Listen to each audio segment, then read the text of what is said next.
So I think today we talked about with Mr. Amit Agarwal that how we can make India a global medtech hub, and what are the things government is doing, and what things industry has to do, and I think what industry feels about it. I think the most important takeaway was that government is willing to partner, and they are coming with this new scheme of 4,200 crores for PRIP, which was something new which was announced today in the summit for research and development. Almost 100 crores of grant is available to all the companies, if they want to partner with government in research and development for new devices. And then, of course, we got a global view at what has happened in China, what China has done good in terms of, taking the medtech industry to new levels, and why China is 10x of India today. And I think they have a lot of insights from VP of Medtronic.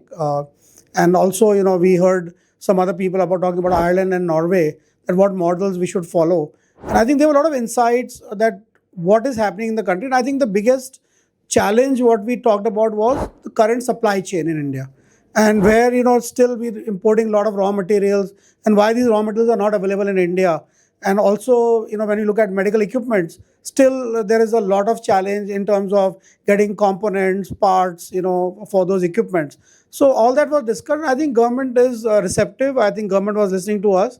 So I think it's a great conference, I would say, getting a global perspective on medtech industry. And I think India can learn a lot from this, what other countries in Southeast Asia has done, because APACMed is mainly Southeast Asia dominated conference, and what other countries have done well, which India can emulate, because India still doesn't, has a place in this China plus one strategy.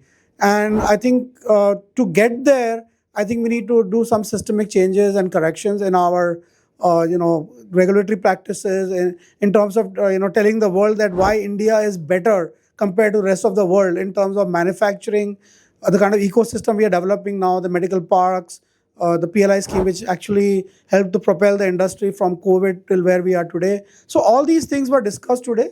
I think there are a lot of takeaways. I would say that if government even listens, let's say half of it, I would say we will do a lot. Sir, Shri Amit Agarwal sir said, innovate in India, innovate for world. So what would you like to say on this? I think I would first follow the pharma model. When we say pharmacy of the world, the pharma industry, I think what we have done is we have looked at generics basically. Even if we pick up generic products, which I also mentioned, that if we take off-patent devices, if we make them in India, there's enough potential for companies to grow that business and go in India and also in global markets. So we can start from there, which is probably a frugal innovation, and then go with high-tech innovation. So I think it has to be a stepped approach. We can't just jump onto high-tech innovation and then say we're going to make it for the world. I think that's what my view is.